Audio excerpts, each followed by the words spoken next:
considering everything that's happening, we're going to shit. And as much as people want they to hated the mean tweets. They got mad. They got what they wanted. And now I saw an article where they're blaming Trump for Biden being in office now.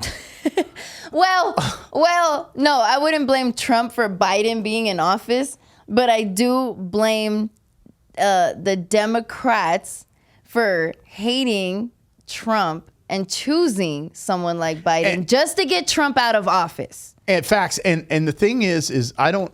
This is what I tell people. Look, I used to be conservative. First, I was raised a liberal Democrat. I was raised that way. And then I owned a business. I'm like, wait a minute. Why did I make more money with a Republican in office? Then I became a conservative, but I don't have a conservative lifestyle. Yeah. So I say I'm American. There's American and non-American. I don't want to say I'm conservative, but I do vote right because I'm a capitalist. I believe in capital opportunity, free enterprise, lower taxes for individuals, whatever. Yeah.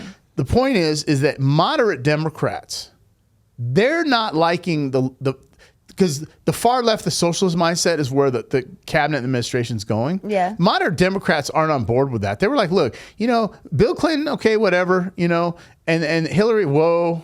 Whoa. But see, the Clintons are the biggest hitmen in the world. I shouldn't say this because I might not live, but the Clintons are the biggest mob. Anybody that goes against the Clintons is dead. Do you know this, right? No. Go Epstein. Anybody that has anything on the Clintons, on Hillary or Bill, they're all dead. No. Go look it up. I've never, because I'm super into politics. I just don't like talking about it because it pisses me off. So here's my point. You take a moderate Send me video. Yeah, you take a moderate Democrat. Yeah. You say, okay, I don't agree with the policies, but they're moderate. They're not cray-cray. Okay. Now you got the socialists that are way over there. We want everybody to make the same money. It's like, what? You're telling me that if I don't work, I can make the same amount of money as Elon? Okay, I'm going to do shit. Okay, but here's my point. And then you got the far, far, far right extremists, right? It's like, okay, but the point is this: the Democrats now, the moderate Democrats are like, whoa, we don't like what's going on with Joe Biden's cabinetry, right? And then the other issue, which we can get into, is the LGBTQ community. Now they're separating. Because the gay people are like, dude, we're not down for what the trans people are doing right now. So now they got a war. So over here, here's what you got. You ready? You got the alphabet kids. They're separating the alphabet. They got a war. I'm just being honest. They got a war going on. Then the socialists and the Democrats got a war going on. And then the Republicans and the conservatives have the war. And then within the red pill space where we're at, where I'm at, now you've got the war within a war.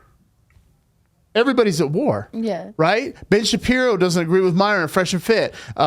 Patrick Bet-David doesn't agree with what Andrew Tate says, or Andrew Tate and Joe Rogan and me and Rollo Tomasi, Michael. We all don't agree 100%, but now there's this infighting where the circle's splitting. Like, for example, Myron said, I tell men the same thing. Wait till you're 35 to 40 to get married as a man, not as a woman. Woman 20s, great, whatever. And then Ben Shapiro was like, oh, what's he talking about? You live in a little encapsulated, and I love Ben Shapiro. I think he's a phenomenal, intelligent man. But he lives in a little encapsulated bubble in the Jewish community. They're insulated from all the shit that's going on out here. And so their marriages last longer, which is great. This is what it's supposed to do. But men don't reach their marketplace value peak until they're 35. Then their income starts coming. I say, wait, he's against that. And then Patrick Bet-David gets on there and says, oh, I was talking to this podcaster who makes $35 million. He's like, don't get married. He's like, oh, relationships and children. It's like, you can still have children and not be legally married, Patrick. Yeah. So there's this little influx of too conservative. And my point being, look at Steven Crowder. He's going through a divorce now.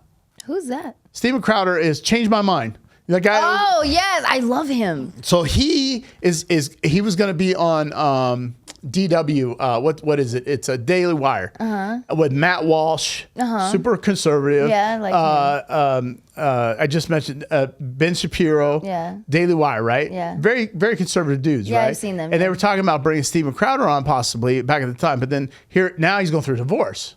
Right. And so now it's like, you see, so there's this far right. Right. So now you got the conservatives fighting with the red pill guys and red pill. And then you got the Democrats, and then you got the alphabet soup kids fighting with each other. And then you got the crazies where it's like, you see them at protests screaming. And here's the worst part. I know we're almost done. You ready for this? Yeah.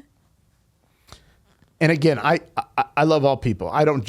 I hate all people. Well, see, I don't hate anyone. I hate everybody. I dislike everybody. You know, it's but crazy. Here, hold on. I've heard so many people call me racist, and I'm like, I'm not racist. I just hate everybody equally. How'd you like the NAACP came after me and said I was racist when I'm half black because I told them I was biracial on a podcast that I had. I used to have a conservative podcast that got shadow banned because I told them, I said, stop acting like a plantation black and be an American black.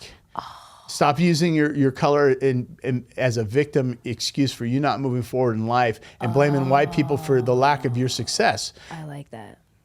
It has nothing to do with it. I like that, but I can see where people, because it's such a sensitive thing to call somebody. Like, I mean, nowadays. Well, they call me Uncle Tom. But Uncle Tom isn't as offensive as calling a black person black. Because I literally, like people have put me down. I said the word black to this lady, and she fucking flipped out on me at a gas station. Don't ever call me African American. I'm black and white. Yeah. Okay. Obama was not the first black president. He was the first biracial president. Biracial, right? He's black, right? So which is because you can claim them. But they want to be able to claim. Right, but and here's the thing: black people have more privilege than white people. They have affirmative action. I've said that before, and I get hated. Well, good. Let them hate me. Let them hate me. Let them hate me. I'll tell them because now I'm going to be racist because you're biracial. Yeah. I don't. It's like you're black. No, I'm biracial. Because you could pull the black card. White people can't, but white people have white privilege. That's why I'm black and white, best of both. Yeah. I'm on both sides. I went to school where I wasn't black enough. Mm-hmm. I went to school where I wasn't white enough. So I have experienced racism. Yes, black people can be racist. Yes. I've experienced racism on both sides. To be fair, I think black people are the most racist out of everybody. Because why are they allowed to talk so much shit about white people, but at the same time we can't say shit about them? You know what I'll say? What? To that, I agree 100%. Mm-hmm. And the problem is now everybody's getting pissed off. Yeah. And it's internal victimization of themselves. It's like, look. The victimization is what's causing more racism in the world. Yeah, because it's like the whole like. Do you know that one of the biggest slave owners and the first slave owners in America was black? I didn't know that. Yeah. And do you know that the Africans sold Africans to white Europeans? I am clipping that one. Are you serious? I didn't know that. And so some of the even after slavery was abolished, some blacks still owned slaves. Yeah, they did. Yeah. So and then not all blacks in America were slaves. 10% in the North were not. They were free because the North was free. Yeah. Right. The South, where the slavery was Democrat. KKK was Democrat. Mind blown. Shut the fuck up. Jim Crow laws were Democrat. I did not know that. Lyndon B. Johnson came in and twisted everybody's mind around and sold everybody a bill of goods to convince black people that Democrats actually like him. But when you go back and look at all the presidents who were Republican and the laws and the bills that they put in action, even Donald Trump, the historical black college universities, he extended funding for them and got them more money. Obama let it run out. Democrats tell you that to get their vote. So here's what's happening. Hispanics and blacks have gone, wait a minute. We got sold a bill of goods. You know who the Democrats have left? Who? Transgender, gays, and feminists.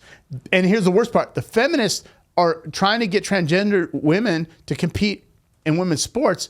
And now they're supporting men, and they're actually hurting women because you're putting a man. So feminists are actually backwards now. You see what I'm saying? See what's happening? Yes, yeah. And again, here's the thing. If I came into a woman's sport, now I'm older, but in my prime, I got an advantage. I have bigger bone density, more testosterone, I'm stronger. Everything. Now, if I say, all of a sudden, I don't need no document. I say, I identify as a woman. And they say, okay, you can compete in women's sports. Then I'm like, can I identify as a special needs kid and just go and like run a special needs kid fucking marathon? And then all of a sudden I'm like, I identify as a special needs, bro. That's where we're going. And so I said, okay, then I identify as a tax exempt citizen. I identify as a fucking frog, right? Like, Do you see the irony in this? Yeah. You're trying to support women, but yet you're for putting transgender women in a biological man in women's sports. Yeah. And as a feminist, now you're hurting the women that you're supposed to be supporting. Right.